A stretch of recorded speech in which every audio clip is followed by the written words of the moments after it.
పూర్తిగా చెత్త కుప్పలా మారిన నా కొంపని చూడండి ఒకసారి. ఇదేంటో నేను ఎన్నిసార్లు మడత పెట్టినా నా దరిద్రం కొలితే ఇలా అవుతూనే ఉంటుంది. ఒకేసారి కంటిన్యూగా మడత పెట్టగలమంటే అది కూడా లేదు. ఎందుకంటే మధ్యలో మా బుడ్డోళ్ళు వస్తారు ఒక్కోసారి ఎత్తుకోమని, అది చేయమని ఇది చేయమని. మనకేమో ఆల్రెడీ చాలా వీడియోస్లో చెప్పాను నేను, మనకేమో ఇంట్రెస్ట్ ఉండదు ఈ మడత పెట్టడం మీద. కానీ తప్పదు కదా, కొన్ని చేయాల్సి వస్తుంది అప్పుడప్పుడును. ఇంకా అలాంటప్పుడు ఇలాంటి పాస్ పని అంతా చేసేటప్పుడు రెడీ అయ్యి ఎలా ఉంటామండి? నా వీడియోస్ అలా అంటున్నారు.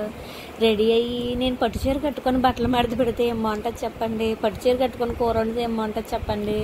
ఇద్దరు పిల్లలతో సరైన టైం ఏది ఉంటే అందులో గబగబా షూట్ చేసుకోవడం, నేను పెట్టుకోవడం, ఇంక ఇదే నా పని.